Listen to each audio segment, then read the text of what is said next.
नमस्कार। आज मैं हाजिर हूँ अपने अगले टॉपिक के साथ, crop production and management, class 8 NCERT science.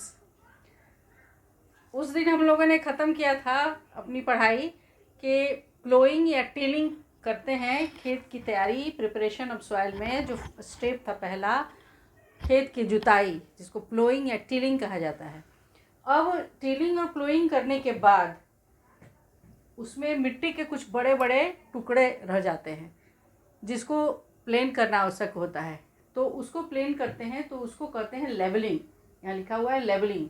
Levelling का मतलब होता है आफ्टर प्लोइंग। देखिए वही बात लिखी हुई है कि after ploughing certain lumps are left, then leveling helps in breaking of big lumps of soil.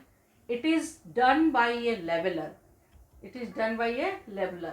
तो लेवल कर देना, जैसे जोतने के बाद बड़े बड़े टुकड़े आ जाते हैं तो उसको लेवलर की सहायता से प्लेन कर देना, इसको कहते हैं लेवलिंग। ऐसा करना फ़ायदेमंद होता है क्योंकि हमें खेती करनी है तो उसके लिए मिट्टी, खेत बिल्कुल बराबर होना चाहिए, मिट्टी सब बराबर हो जानी चाहिए। तो यहाँ मैंने उसी के बारे में लिखा है, एडवांटेज ऑफ लेवलिंग। इससे क्या क्या फ़ायदे हैं। तो it is helpful in protection of soil from erosion. मिट्टी को अगर बराबर कर देंगे तो सॉइल इरोजन कम होगा। क्या कम होगा? सॉइल का क्षरण कम होगा। और इट प्रमोट्स इरिगेशन, और इरिगेशन यानी सिंचाई करना आसान होगा, सब भाग में पानी आसानी से पहुंच जाएगा। इसीलिए खेत में जोतने के बाद उसका लेवलिंग करना आवश्यक होता है, बराबर करना आवश्यक होता है, जो लेवलर की सहायता से किया जाता है। अब जब हमारा खेत तैयार हो गया तो अगली बारी जो आती है वो होती है बुआई की, बीज बोने की। तो बीज बोने को कहा जाता है सोइंग। क्या कहते हैं? सोइंग कहते हैं। तो इट इज़ सोइंग, बीज बोना। इसको कैसे डिफाइन करेंगे? It is defined as the process of putting seeds in the prepared soil. तैयार खेत में, जिसमें खेती करनी है, उसमें बीज को डालने की प्रक्रिया को, बीज को खेत में डालने की प्रक्रिया को सोइंग कहा जाता है। For sowing good quality of seeds are selected. बीज बोने के लिए गुड क्वालिटी ऑफ सीड का सिलेक्शन होना आवश्यक है। अच्छी क्वालिटी, अच्छे क्वालिटी का सीड होगा तो क्या होगा? बीज अगर अच्छा डालेंगे खेत में तो हमारा फसल भी अच्छा होगा। तो इट इज़ फॉर सोइंग, बीज बोने के लिए good quality of seeds are selected. That means good quality का मतलब क्या क्या हुआ भाई? Seeds should be healthy, seeds should be healthy, healthy, disease free and good germinating capacity. यानी सीड जो है हेल्दी होना चाहिए, उसमें छेद नहीं होना चाहिए, घुना नहीं होना चाहिए, और डिजीज फ्री होना चाहिए, उसमें कोई रोग लगा हुआ नहीं होना चाहिए, और गुड जर्मिनेटिंग कैपेसिटी यानी अंकुरित होने की क्षमता उसमें अच्छी होनी चाहिए। मान लिया कि बिना ये चेक किए खेत में हमने सीड डाल दिया, सारी मेहनत की और अच्छे से उसका अंकुरन नहीं हुआ, सड़ गया, तो कोई फ़ायदा नहीं होगा। इसलिए बीज बोने के पहले good quality of seed select करना पड़ता है। तो ये बहुत फ़ायदेमंद होता है आगे के लिए। तो seed should be sown at right depth and proper distance to avoid overcrowding. एक बात और ध्यान रखना है बीज बोने में कि अच्छी क्वालिटी तो चुन लिए, लेकिन बीज को पुट करते समय, डालते समय खेत में इस बात का ध्यान रखना है कि राइट डेप्थ हो, यानी कि गहराई, उचित गहराई पर, और एंड प्रॉपर डिस्टेंस, उचित दूरी पर, उचित गहराई और उचित दूरी पर सीड को खेत में लगाना है, जिससे कि ओवर क्राउडिंग अवॉइड हो सके, ओवर क्राउडिंग को रोका जा सके। ओवर क्राउडिंग का मतलब क्या हो भाई? कि मान लीजिए बीज को हम ऐसे ही डाल रहे हैं इधर उधर, तो ऐसा होगा कि कहीं पर ढेर सारे बीज गिर जाएंगे और कहीं पे कम गिरेगा।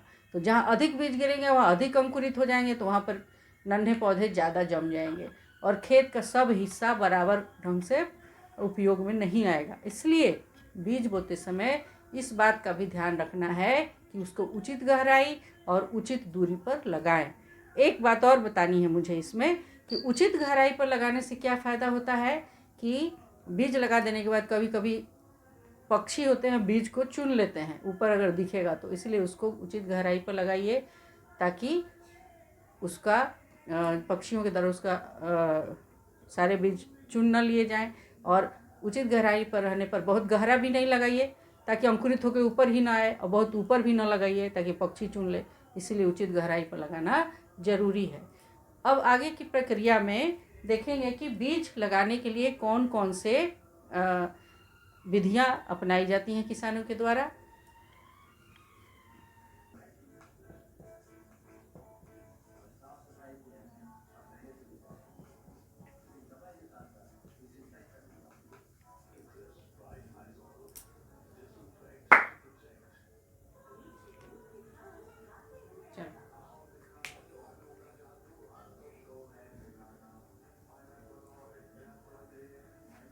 अब हम देख रहे हैं यहाँ मेथड ऑफ सोइंग, बीज बोने की विधियाँ।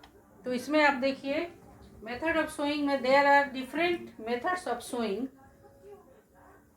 विच आर एज फॉलोज।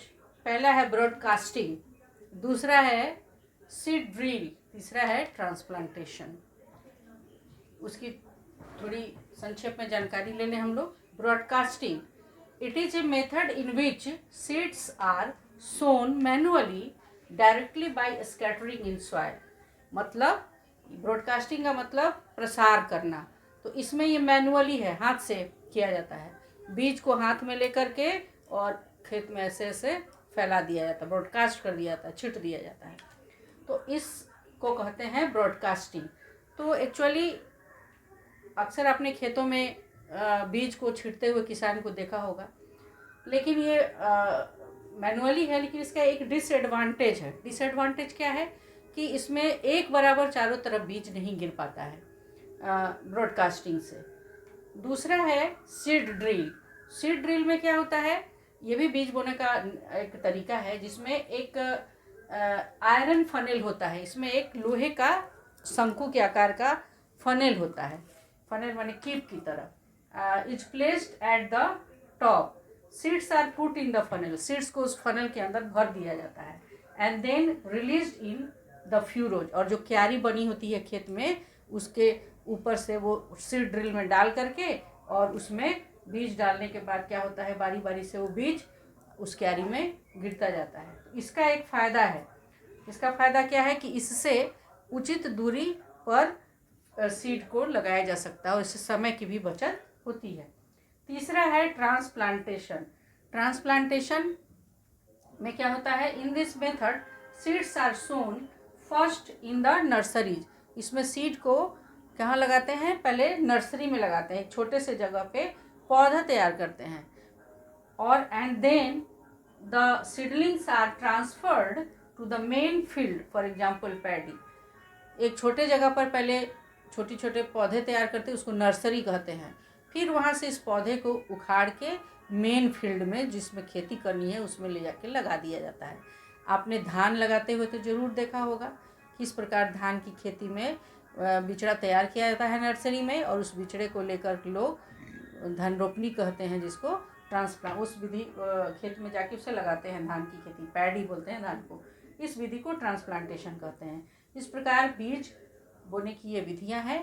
तो आज हमने बुआई के बारे में जानकारी ले ली। अब अगले स्टेप्स जो है एग्रीकल्चर प्रैक्टिस के आगे पढ़ेंगे, आगे की वीडियोस में भी जल्दी मैं दूंगी आपको। आप देखते रहिए इसमें मेरे वीडियो को, लाइक कीजिए, शेयर कीजिए, सब्सक्राइब कीजिए और इससे फ़ायदा उठाइए। धन्यवाद।